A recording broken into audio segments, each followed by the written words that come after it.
Okay, so this comes from Powell. I believe that's how it's pronounced. What if I'm learning charisma and I find some principle technique, for some people it could be being louder, that doesn't feel like it suits my personality character? Like, I don't want to be seen like that, not because it's uncomfortable, but maybe because of my values, beliefs, genes, experiences, or something like that.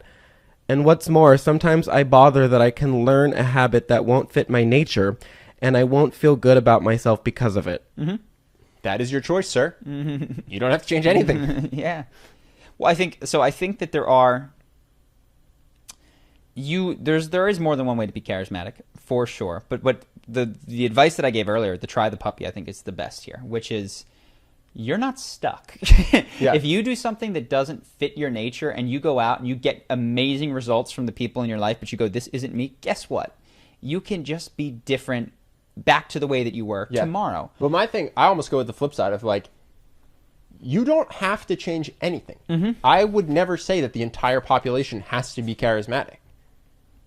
You just have to live with the results of your behavior. Mm-hmm. And that's true of all things. That's true in your relationships, your wealth, whatever it is. So if you are unhappy with the amount of money you make, you should probably try a different wealth creation tactic. Mm-hmm. If you're unhappy with your relationships or the reactions that people give you when they don't know you and they're just meeting you, you should change how you present yourself. Sure. And that doesn't have to be a change to your core values or your religious beliefs or any of that, but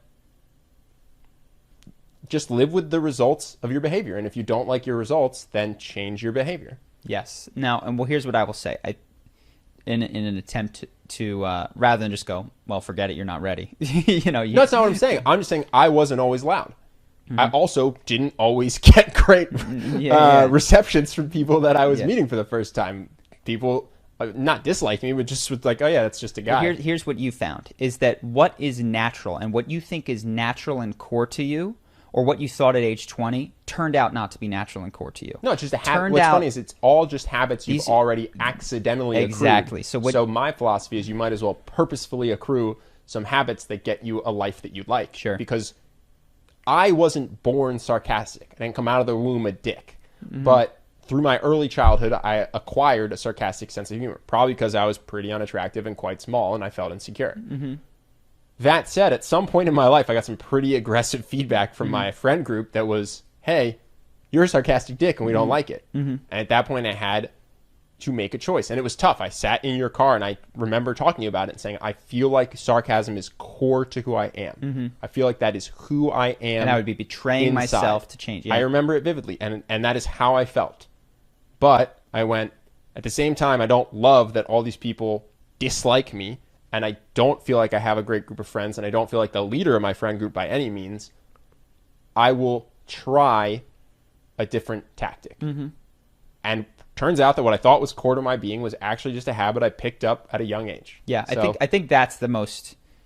If you had to take one thing, it's that the things that we often think are natural, I would say 90 to 95% plus of it are habits acquired in elementary and middle school. Yeah, if you're quiet, it's probably just because you got some feedback at a very young age, maybe 2, from your parents, because you said something loudly and they shushed you. Mm-hmm. And that internalized to saying that if you're loud, people will hate you. And I am a quiet person. Now, yeah, because you picked it up at age 2. Yeah. You know? But what you will find, as Ben found, is if you have the courage to try something new out, you will see that you are still there doing these different behaviors, getting potentially results that you much more like, feeling happier about it, and it's still you. You're still there. Like, you have not given up your essence. And the wonderful thing about this is it's not a one-way street. If there's ever anything that you do and you go, listen, I've been doing this and it just still doesn't feel right, I don't want to, go ahead, go back. You know, I do believe that there are things which are perhaps innate or more difficult to change in oneself, but people vastly overestimate what that is, and especially when they include things like being gregarious, outgoing, friendly. There was no one quieter in our high school than you. Yeah. The only person you talked to was me. No, like, you were a wallflower. Yeah. To the point where women would say, Charlie's really cute. How do I talk to him? Can someone tell him? Because he's never spoken to me. And we've had classes together for 3 years. Yeah. Like, I was a quiet boy. So, and I'm sure at the time, you would have thought that was just how you were, because that felt natural. Yes. Exactly. And so I think expanding your idea of who you are to not be just these things that you might have picked up along the way. It's kind of like putting on a pair of clothes at a young age and then just thinking it's your skin. Yeah.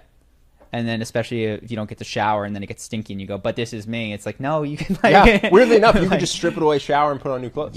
Yes. And if you don't like it, you can wash those and put them back on. Or not. Keep them stinky if that's really what you like. Keep them stinky. Yeah. So hopefully that helps.